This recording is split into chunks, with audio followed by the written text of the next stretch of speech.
सर्दी के मौसम में एक दिन महाराज कंजूस गर्म पानी से नहाने गए, लेकिन शावर ऑन करा तो ठंडा पानी आने लगा। महाराज ने तुरंत मंत्री ज्ञान अधूरे को गीजर के निरीक्षण के लिए बुलाया। महाराज, इसका तो तार जल गया। ये गीजर हमारे परदादा ने लगवाया था और 3 पीढ़ियों में ही इसका तार जल गया। ऐसा तार लगाओ कि आने वाली 100 पीढ़ियों तक चले।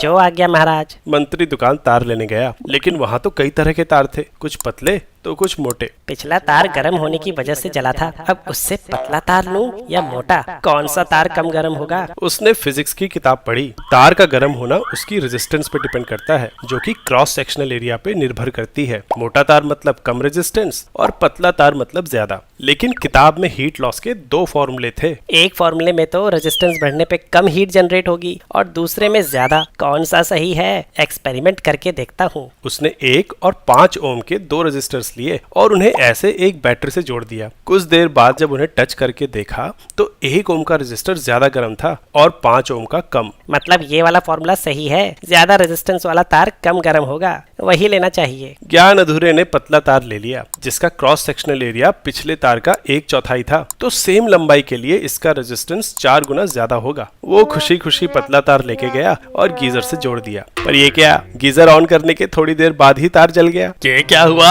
हमारी तो 100 पीढ़ियों की बात हुई थी, ये तो 1 घंटे भी नहीं चला। तुम्हें इसका दंड मिलेगा।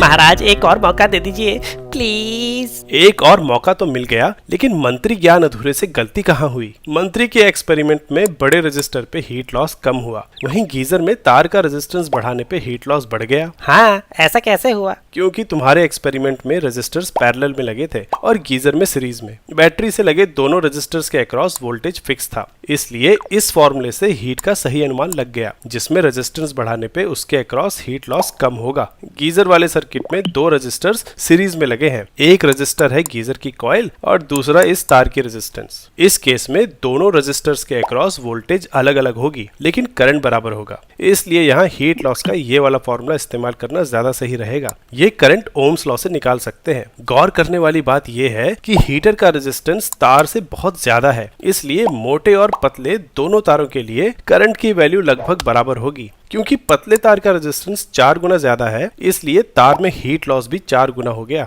और तार जल गया। मंत्री ज्ञान अधूरे अब मोटा तार लेने आया, लेकिन ये 100 पीढ़ियों तक चलेगा क्या? एक पीढ़ी भी चल जाए तो मेरा काम हो जाएगा। वैसे हम हीट लॉस का वोल्टेज वाला फॉर्मूला भी इस सीरीज सर्किट में इस्तेमाल कर सकते हैं, दोनों रेजिस्टर्स के अक्रॉस अलग अलग वोल्टेज ड्रॉप निकाल के। क्या तुम बता सकते हो कि इस पैरेलल सर्किट में हम करंट वाला फॉर्मूला कैसे इस्तेमाल कर सकते हैं?